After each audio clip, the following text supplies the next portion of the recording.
Hello, my name is Ronald Hayes, 42 years old. I live in Miami, Florida, in a seaside mansion in South Beach, where the Atlantic waves softly crash against the shore each night, as if whispering that life remains wonderful, even though my heart has been broken for years. I am a novelist, a top-selling writer, and a motivational lecturer, or at least that's how others describe me. My novels, from Path Through Shadows to Flames of the Soul, have sold tens of millions worldwide, translated into more than 30 languages. I've appeared on massive platforms, from halls in Chicago to global gatherings in Boston, discussing triumph over suffering and discovering purpose in existence. Audiences spend huge sums just to listen to me for 60 minutes, and I have a support staff to organize autograph sessions, media appearances, and profitable book contracts. I'm not mentioning this to brag, but my finances have plenty of figures that mean I could retire forever. What I pursue now comes from drive, individual curiosity, and the goal I've established for myself. The mansion I reside in, with its expansive family room boasting wall-to-ceiling panes facing the sea, an endless horizon pool on the upper level, and a storage area for 4 high-end vehicles, reflects that achievement.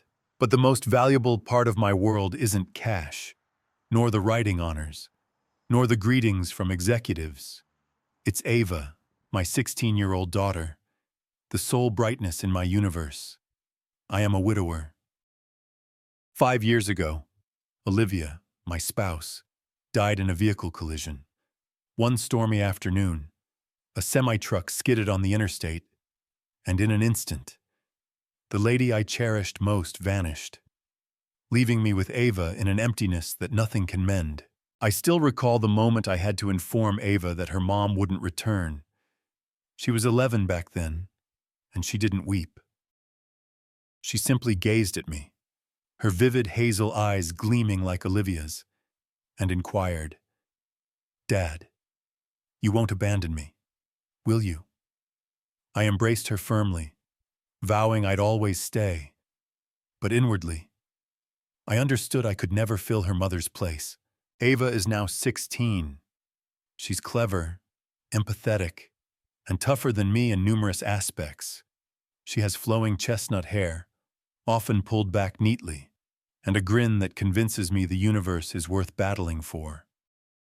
Ava enjoys literature, not only my works, but also fantasy tales and young adult graphic novels. She also likes to perform songs, though she claims her tone resembles a screeching owl at dusk.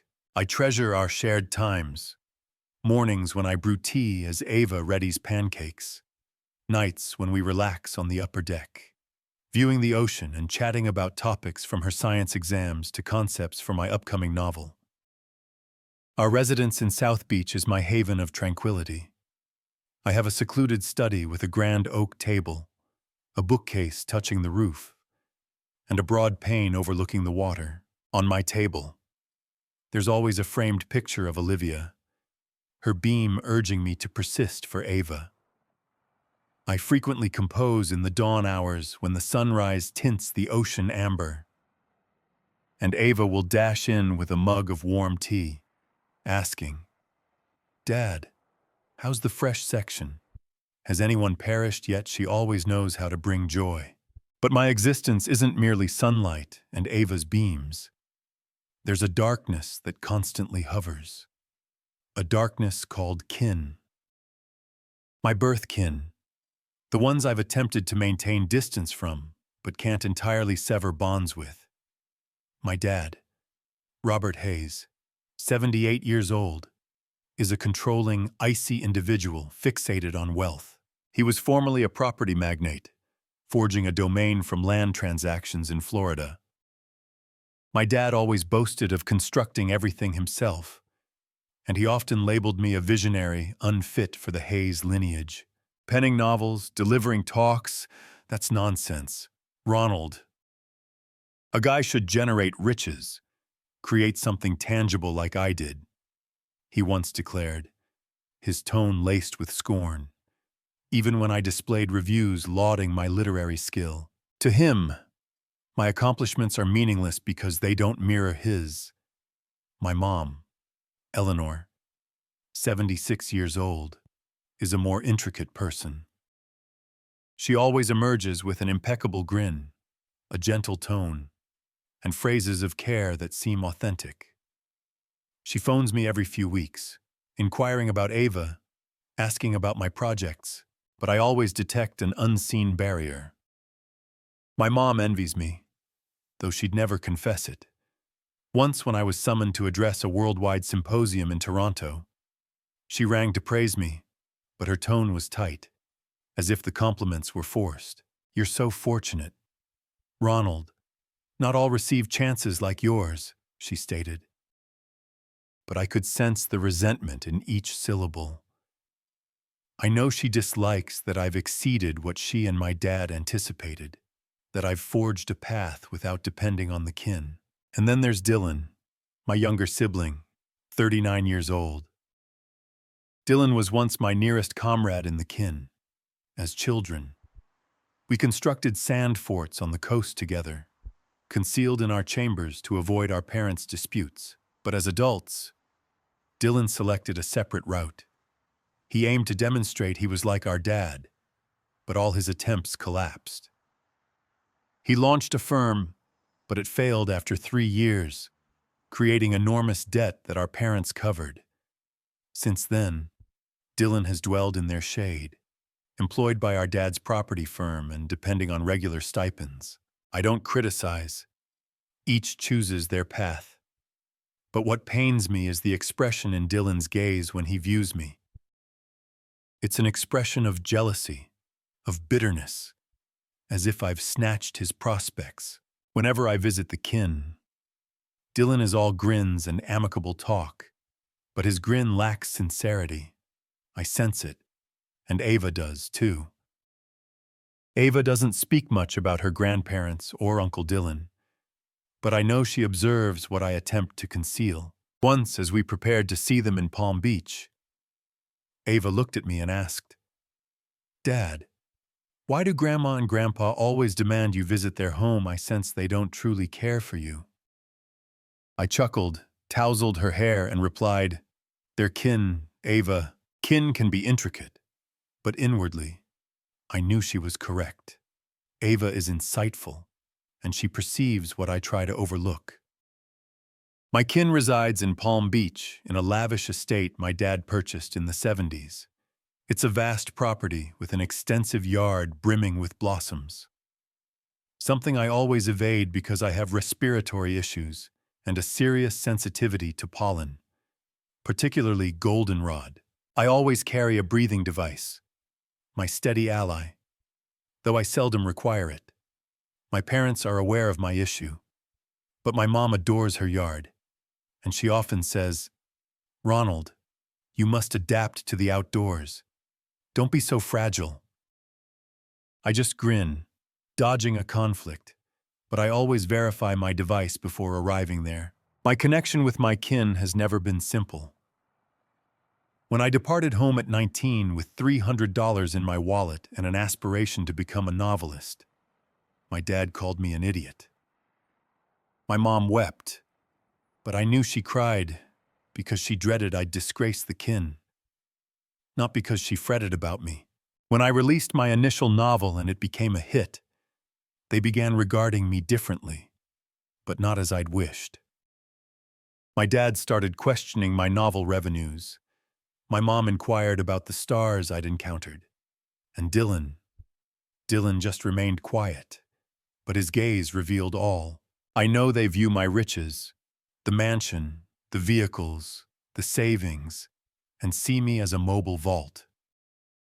I've tried to remain linked with them for Ava's benefit.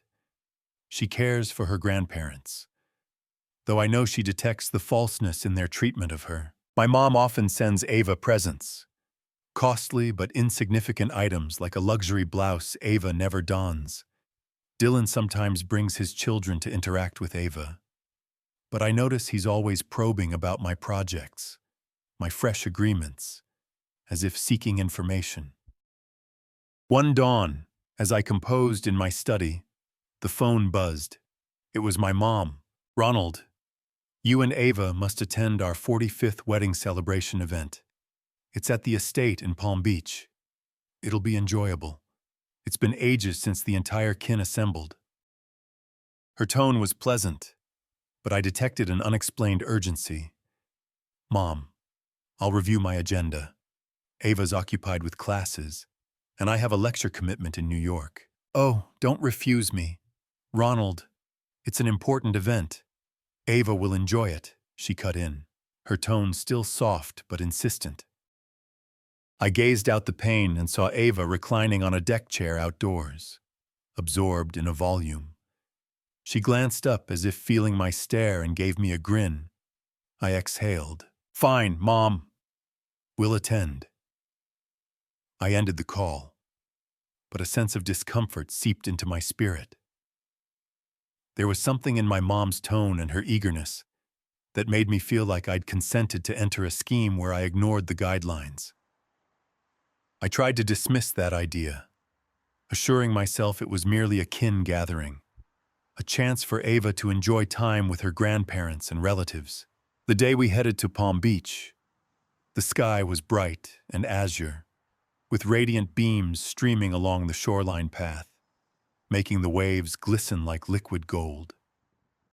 Ava sat beside me, headphones secure, murmuring to a pop tune.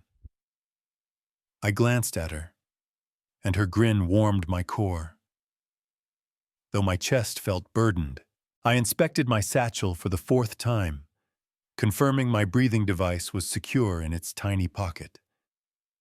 I've had respiratory problems since youth, and though I control it effectively, I always carry my device, especially when visiting spots with abundant flora, like my mom's elaborate yard at the Palm Beach estate.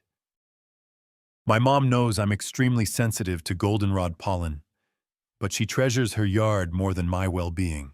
Ronald, you need to embrace the environment, she once remarked, partly jesting, partly earnest. I just grinned, but I'm always vigilant. Are you thrilled, sweetheart? I asked, attempting to sound upbeat. Ava removed her headphones and shrugged. It's fine, Dad, but something seems odd. Grandma and Grandpa keep pushing for us to come. They're not typically this eager. I laughed, tapping her hand gently. Come on, Ava. It's just a milestone celebration. We'll dine, chuckle, and return home. But Ava's words lingered in my thoughts as I navigated the curving paths to my parents' estate.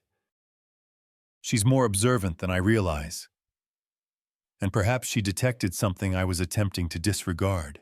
My parents' estate rests on a rise overlooking the water, a luxurious design wonder with shining, transparent barriers and a precisely maintained yard. As Ava and I exited the vehicle, the joyful mood was already vibrant. Attendants in neat ivory outfits navigated the assembly with platters of drinks and snacks, while gentle classical tunes drifted from external amplifiers. My mom's yard, overflowing with lilies, orchids, and vegetation I couldn't identify, saturated the atmosphere with a dense aroma under the evening's radiance. I inhaled deeply, checking my satchel once more. The device was still present. I convinced myself I was overreacting. My mom, in a vivid emerald gown, emerged the instant she spotted us. Oh, Ava, my dear. She embraced Ava closely, but her gaze shifted beyond her to me, as if evaluating me. Ronald, you appear healthy. Achievement transforms a person, doesn't it? I forced a grin, overlooking how she stressed achievement. Thanks. Mom, you're as glowing as always.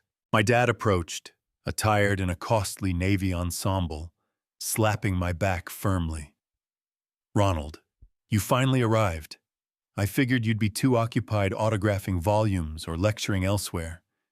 No moments for kin. His remarks were a known subtle dig, keen and rehearsed. I always make moments for Ava and Kin.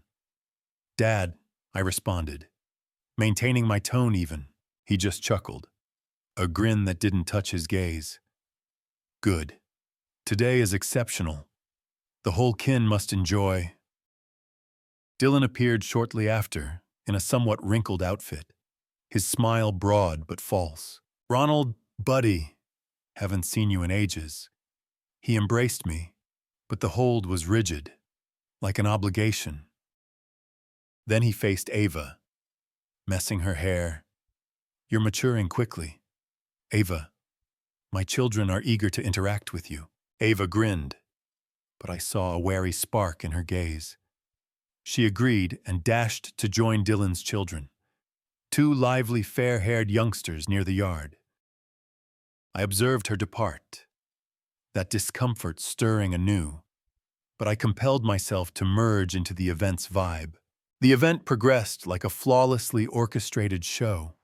My dad positioned himself amid the group, narrating the tale of his and my mom's marriage day, his tone resounding like a performer's. The visitors, companions, commercial contacts, and some property leaders chuckled and lifted their vessels in cheers. My mom moved among tables, her grin brilliant, but I observed her glancing at me frequently, as if monitoring. Dylan, as usual, enacted the cheerful junior sibling. He drew me aside, offering a goblet of champagne. Come on, elder bro, share details. How's the latest novel progressing? I heard you're set to seal a multi-million agreement with a distributor. I shrugged. Preserving space. It's advancing well. Dylan, what about you? Things solid at Dad's firm? Dylan laughed boisterously, but his gaze shifted. Oh, property is always thriving, not as flashy as yours, though, Mr. Independent Tycoon. Right. He smacked my back, but the action was stronger than needed, like concealing something. As I conversed with Dylan, Ava abruptly approached, a bit breathless, her vivid hazel eyes filled with concern. Dad, did you bring your breathing device? She asked, her tone quiet but pressing. I furrowed my brow, placing my goblet aside. Yeah, I have it. It's in my satchel as usual. I gestured to the seat several feet away where I'd placed my satchel. Ava traced my motion, then glanced back at me, still uneasy. Dad, you should verify it. I don't know. I just feel anxious. I grinned, attempting to comfort her, but her words accelerated my pulse. All right, sweetheart. I'll inspect. I rose to approach my satchel, but Dylan swiftly intervened, seizing my arm. Hey, elder bro. Come on.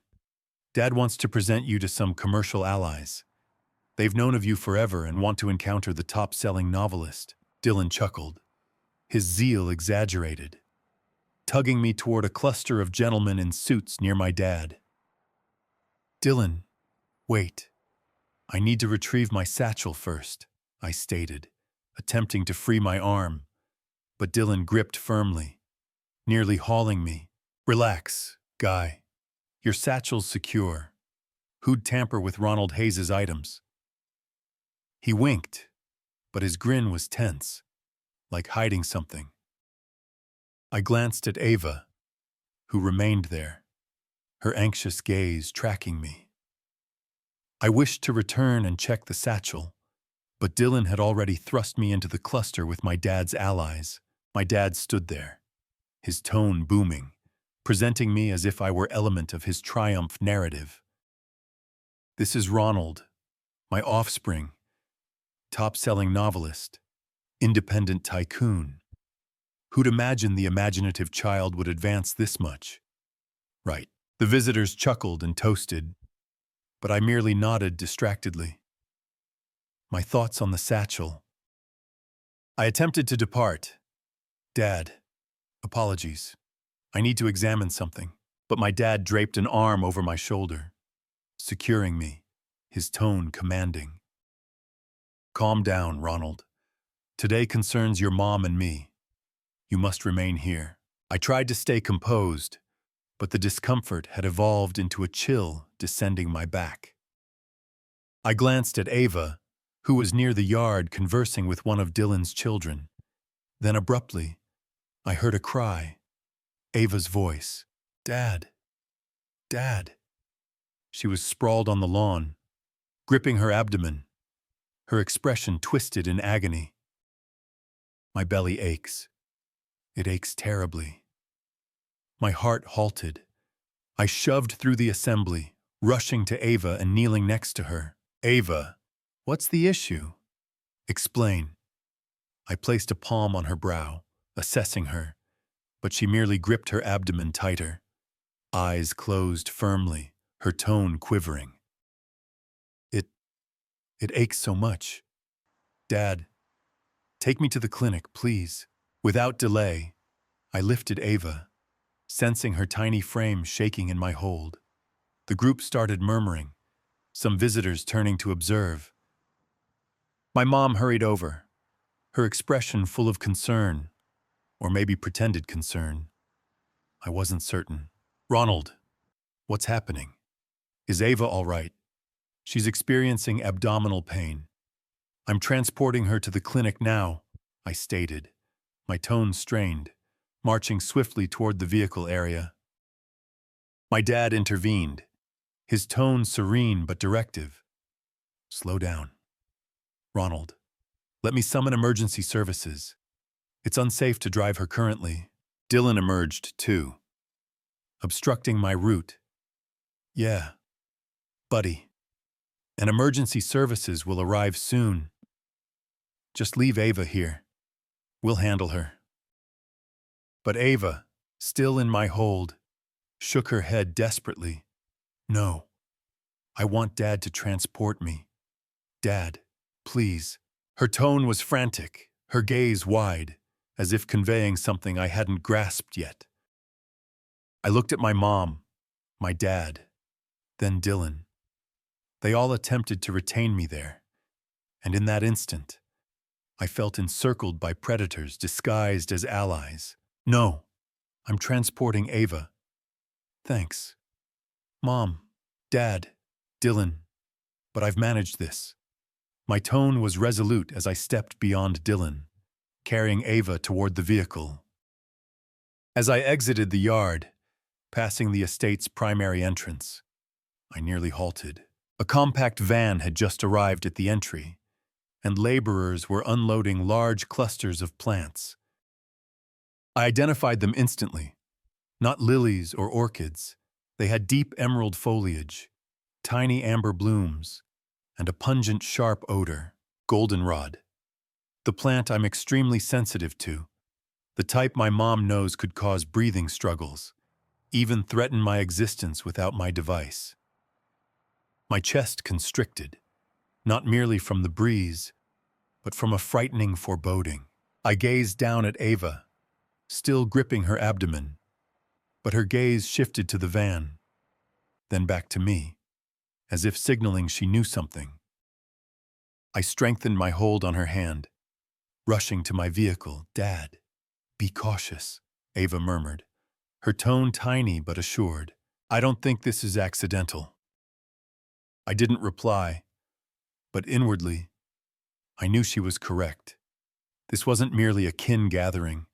It was an ambush, and I had nearly stepped directly into it. I carried Ava to the vehicle, my heart racing in my chest. The air beyond the estate's entrance was cleaner, lacking the choking floral scent of my mom's yard. But my chest still throbbed, not just from respiratory issues, but from the escalating fear in my thoughts. The van packed with goldenrod, the plant I'm so extremely sensitive to that it could be fatal without my device, was still stationed at the entrance like a mute alert. I placed Ava in the front seat, rapidly checking if she was fine. Her expression was still distorted, hands on her abdomen, but her gaze was keen, not like a youngster in distress. "Dad, hurry!" Ava murmured urgently. Take me to the clinic. I nodded, silent, and ignited the engine. As I drove along the twisting path from the event's sparkling illuminations, I glanced at Ava. She no longer gripped her abdomen. Instead, she sat erect, her vivid hazel eyes fixed on the window as if in profound reflection. I reduced speed, stopping on a serene road segment where faint road lights cast a golden hue on her face. Ava, I said, my tone hushed. Are you fine? Are you truly experiencing abdominal pain? Ava turned to me, her gaze blending concern and resolve. Dad, I wasn't in distress, she said, her tone small but confident. I was simulating. I had to do it to extract you from that event. I stared at her, astonished. Simulating. Ava, why did you do that? What's occurring? Ava inhaled deeply, as if arranging her ideas. Dad, I think Grandma, Grandpa, and Uncle Dylan are attempting something against you. I'm uncertain what, but everything at that event, it wasn't typical. My heart raced faster, but I maintained my tone steady. Tell me more. Ava, what did you observe? Ava gazed at her hands, then at me, her eyes fierce like her mom's. Dad, from our arrival, I sensed something amiss. Grandma and Grandpa kept staring at you, but not happily or proudly. They stared like they were plotting something. Uncle Dylan kept hauling you around, not allowing you to rest. I saw him speaking to one of the attendants, the one in the ivory uniform with dark locks. That individual lingered near your satchel, hovering as if searching for something. I think he removed your device. A shiver coursed down my back. I replayed the scene, Dylan diverting me to converse, his excessive zeal like deliberate distraction. I remembered how he prevented me from inspecting my satchel and how his gaze averted when I mentioned the device. Continue, Ava, I said, my tone tense. I checked your satchel by the seat, and as I suspected, your device was missing, Ava said, her tone firm. And then I saw Grandma. Ava proceeded, her tone quivering slightly, as if dreading her next words. She was positioned in the yard's corner near the water feature. On the phone, she whispered so I couldn't hear distinctly, but I saw her scanning around like fearing eavesdroppers. She mentioned something about plants and timely. Dad, I know you're sensitive to goldenrod. I studied it in science lessons. If you breathe its pollen and suffer an attack, it's hazardous.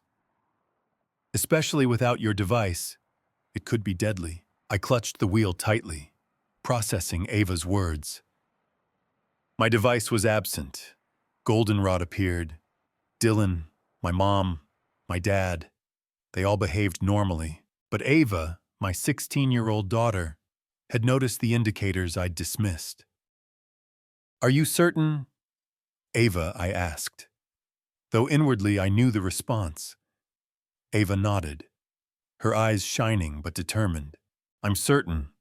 Dad, I don't know precisely what they're scheming, but I know if you remained at that event, you'd be at risk. So, I simulated the abdominal pain. I figured if I caused a commotion, you'd remove me instantly, and they couldn't halt us.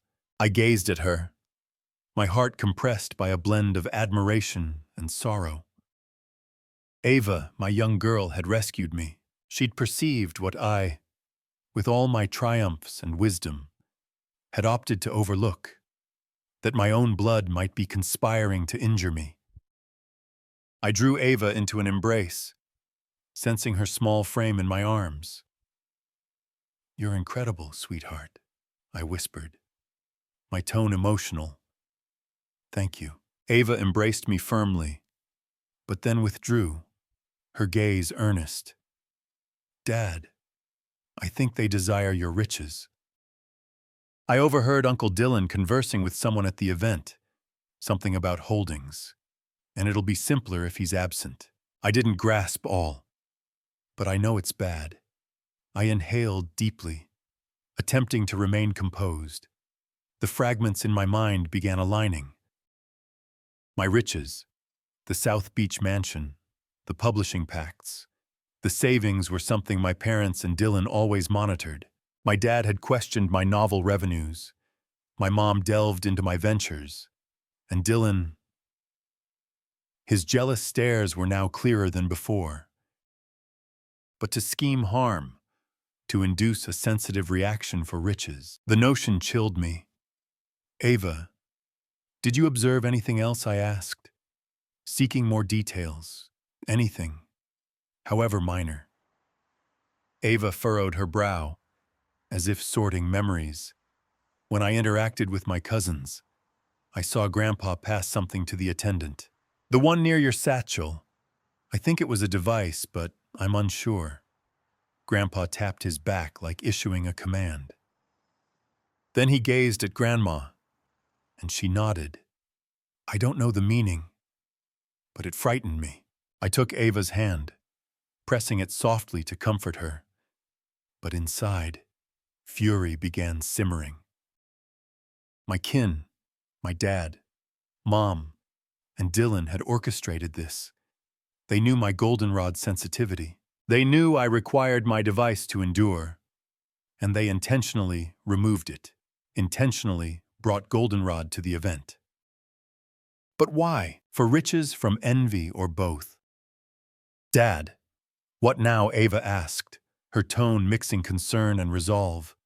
They'll realize I simulated. They'll attempt another. I gazed at her, so proud I could weep. Ava wasn't merely intelligent. She was courageous. She'd extracted me from that ambush, and now I must shield her and myself. First, I'm returning you home to ensure safety, I said. Then I'll determine how to address this. I vow, Ava, I won't allow them to injure us. Ava nodded, but her gaze stayed cautious. Dad, I believe you, but I don't want to return there ever. I drove toward Miami. The evening road was silent, with only road lights and the far-off ocean roar. But within me, a tempest brewed. My kin, the individuals I'd tried to cherish, despite their lack of affection, had deceived me, and without Ava, I might not be here now. When we reached the South Beach mansion, I sat on the sofa, drawing Ava beside me. You rescued me today. Ava, I said. My tone choked. I don't know how to express gratitude. Ava grinned, but it was more somber than usual. Dad, I just want your safety. We already lost Mom. I can't lose you, too. Her words pierced my heart like a blade. I embraced Ava tightly, feeling her warmth. And in that instant, I knew I must act, not just to guard my riches, but to guard the existence Ava and I had created. The following morning, I contacted my attorney, Michael Thompson, a seasoned man with a steady tone and a keen intellect. I'd collaborated with Michael since my first novel succeeded, and he's assisted with my holdings, publishing agreements, and all legal affairs. I succinctly described the event occurrences, the missing device, the goldenrod arrival, and the dubious signs Ava had spotted. Michael listened without interruption, but I heard him jotting notes rapidly. Ronald, these are grave claims, Michael said when I concluded. If what you and Ava suspect is accurate, this could be a plot to inflict physical injury, even attempted homicide. How do you wish to advance? I gazed at Ava, seated at the morning table munching a slice of bread. I want to notify authorities, I said resolutely, and I want to seek a protection directive. I don't want my parents or Dylan near me or Ava forever. Michael concurred promptly. All right, I'll draft the documents for the protection directive, But for the authorities' report, you'll require proof. Ava's a witness, but a 16-year-old's account might not suffice to persuade them. Do you have more surveillance recordings, messages, anything? I shook my head, feeling powerless. No, Michael, I lack solid items. Just Ava's account and my intuition. But I know my kin. They crave my riches, and I think they're prepared to do anything for it. Michael paused, then said, "Then we'll begin with what's available. I recommend establishing a fund right away, shifting all your holdings into it, and naming Ava as the recipient when she matures. This will guarantee that regardless of what befalls you, your kin can't access your riches. Do you consent?" "Absolutely," I answered without pause. I want Ava secure financially and beyond. Over the subsequent days, I collaborated closely with Michael to create the fund. I shifted all my holdings, the South Beach mansion, the funds in my accounts, novel earnings, and ventures into the fund, naming Ava as the recipient at 21. Michael ensured the fund was designed so no one, not my parents nor Dylan, could access a penny. "This is the optimal method to shield Ava," Michael said as we endorsed the concluding papers. "If your kin targets your riches, they'll abandon when they realize it's beyond reach." I also requested Michael to prepare the documents for the protection directive. I want my parents and Dylan prohibited from contacting or approaching me and Ava. I said, "They've exceeded limits." Michael nodded. "I'll submit the request today." With what you and Ava described, the judiciary will likely endorse it, particularly with a youth involved.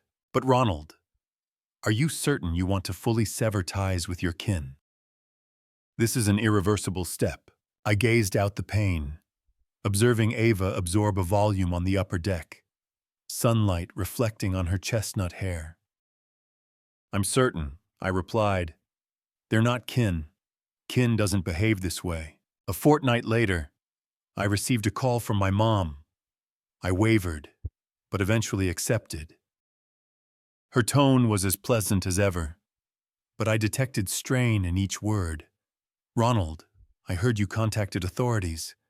What's occurring?" "Ava had abdominal discomfort, and then you departed without explanation. Your dad and I were so anxious."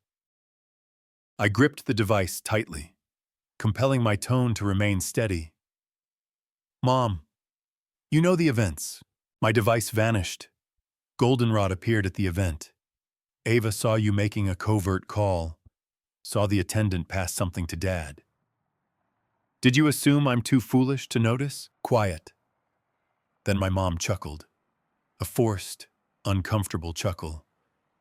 "Oh, Ronald, you've misinterpreted. There's no scheme. Your device likely dropped somewhere, and the plants, they were mere ornaments. I overlooked your sensitivity to them. That's it." I tightened my grip, anger surging. "You know my sensitivity to goldenrod. You know I need my device to respire, and you expect belief in coincidence. Ronald, you're my offspring. I'd never injure you." Her tone elevated, but I no longer trusted her. My dad interrupted, his tone resounding through the device. "Ronald, enough. You're offending your kin.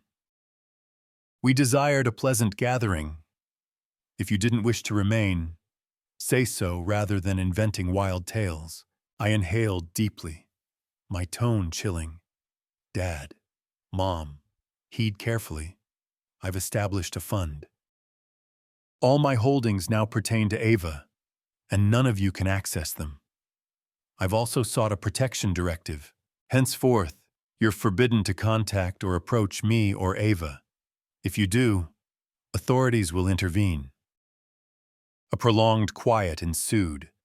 Then Dylan spoke, his tone quivering but infused with fury. "Bro, what are you doing? We're kin. You truly believe we'd attempt to harm you because Ava fantasized nonsense. Don't involve Ava, I retorted. She's wiser than you assume, and I trust her. This is the final conversation. Don't reach me again. I terminated, my hands trembling. Ava entered the space, her gaze anxious. Was that Grandma and Grandpa? I nodded, drawing her into an embrace. Don't fret, sweetheart. I've managed it. They won't disturb us anymore. In the ensuing weeks, I concentrated on reinstating calm to our existence. The judiciary endorsed the protection directive, and Michael verified the fund was completely set. I felt relief, but the sorrow persisted. My kin, the individuals I'd tried to cherish, despite their lack of affection, had deceived me. But whenever I gazed at Ava, I knew I'd chosen correctly. She was all I required, and I'd do anything to shield her. In the days after my ultimate clash with my kin, the South Beach mansion became a genuine refuge for Ava and me.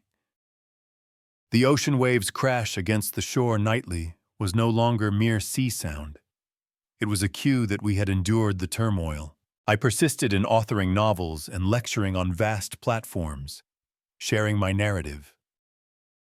But now, each word I penned, each lecture I delivered, bore a fresh intent to shield Ava, to secure the existence we had forged, and to prevent the history from pulling us back.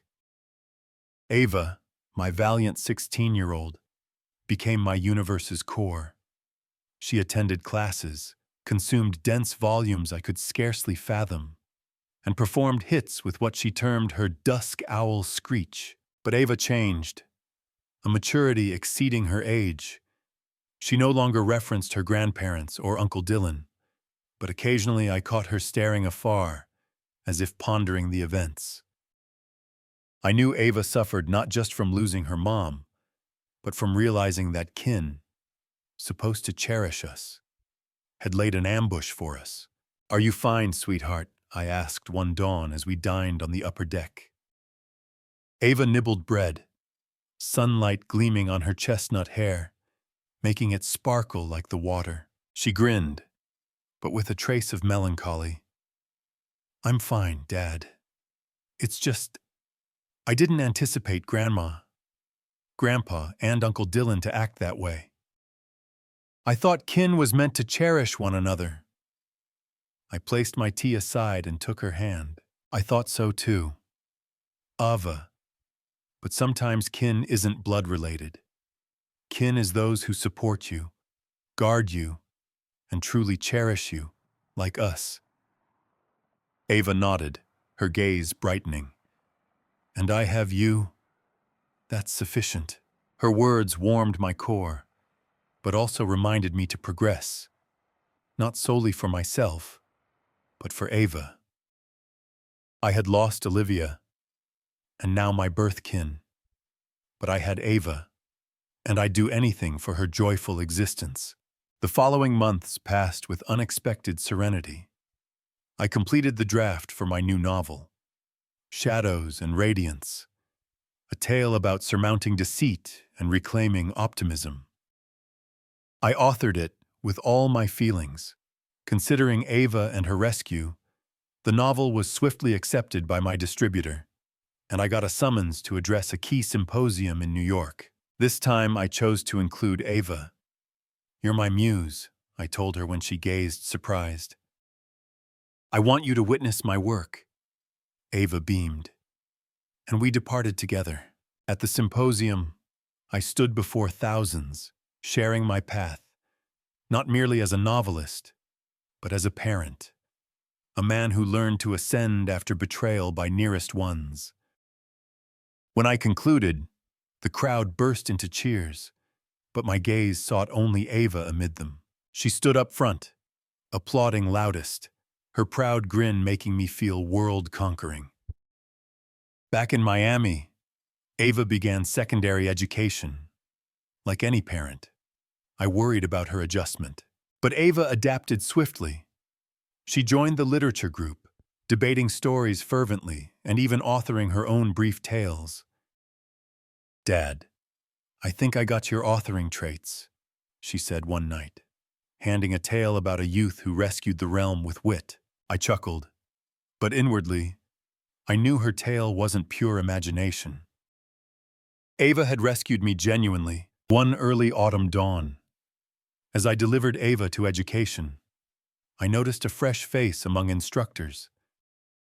She was slender with orderly bound golden hair, in a soft azure top and extended dress, her grin mild yet luminous. Ava rushed to her, embracing like longtime companions. "Dad, this is Miss Lauren Mitchell, my writing and UOS literature instructor." Ava introduced, her tone excited. I shook Lauren's hand, sensing its warmth and firmness. "Hello, Miss Mitchell. Thanks for caring for Ava. She discusses your sessions constantly." Lauren grinned, her vivid emerald eyes twinkling. "Call me Lauren. Mr. Hayes. Ava's a wonderful pupil. She's intelligent, compassionate, and has a vast spirit. You must be immensely proud." I gazed at Ava beside Lauren, her grin luminous. "Yes, I'm immensely proud. She's my everything." From that day, I began noticing Lauren more, not just as Ava's instructor, but for the compassion and wisdom she radiated. Lauren didn't merely instruct literature, she motivated. Ava told me Lauren arranged volume talks, urged pupils to express feelings, and held additional meetings for composing verses or brief tales. "Miss Lauren says all have a tale worth sharing," Ava said once, her gaze shining. "She makes me reflect on Mom more, but not sadly." Lauren and I started encountering more, mainly via educational events.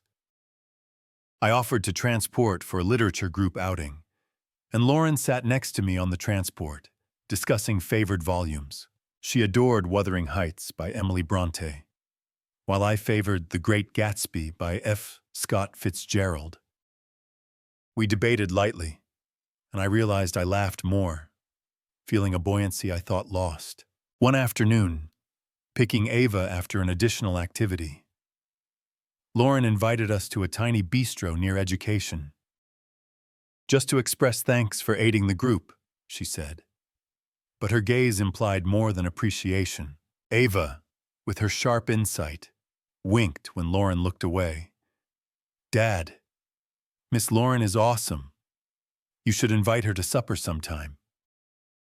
I flushed, giving Ava a pretend stern look, but she just chuckled. From then, I found reasons to see Lauren.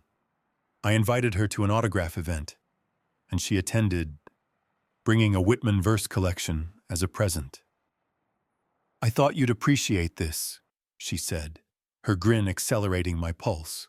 My bond with Lauren developed gradually but organically, like waves touching the coast. We strolled South Beach shores, discussing existence and past wounds. I shared about Olivia, the agony of her loss, and my kin's actions. Lauren listened without critique, merely holding my hand and saying, "You and Ava are so resilient. Not all can surmount that." Ava cherished Lauren. She began addressing her Miss Lauren affectionately and invited her to our residence for supper. One night, as Lauren assisted Ava prepare salad in the cooking area, I stood at the entry, watching them chuckle and jest, feeling a serenity I thought unattainable. Ava met my gaze, winked, and whispered, "Dad, I like Miss Lauren. You should offer her an opportunity." I chuckled, drawing her into an embrace. "You're quite the connector, sweetheart." A year later, Lauren became essential in our existence. We didn't hasten, but I knew I loved her, not just for compassion and wisdom, but for loving Ava like her own. One night, as we three sat on the upper deck viewing the sunset over the water, Lauren held my hand, and Ava, between us, grinned brightly. "Dad, I think Mom would be joyful seeing us thus," she said. I nodded, eyes moist. "I think so too." Ava. Reflecting, I realized betrayal scars never vanish completely, but they can mend. My kin, my parents, and Dylan tried to injure me, but they failed. Not just due to Ava's swift thought, but because I chose to resist and shield what mattered. Ava, with her keen mind and valiant spirit, rescued me from their ambush, teaching that true kin isn't blood. It's love and devotion. Lauren brought radiance back, not replacing Olivia, but reminding that affection can flourish on seemingly sterile ground. I gazed at Ava and Lauren, the two vital women in my existence, knowing that despite painful history, our future would glow brightly. One afternoon, as we three strolled the beach, Ava paused, selected a sleek stone, and hurled it into the water. "Dad, I think Mom's observing us," she said softly. "I think she's joyful because we're joyful." I took Ava's hand, sensing its warmth, and glanced at Lauren, smiling at us. "I think so too, sweetheart," I said, tone emotional, "and I think Mom would be so proud of you for rescuing me."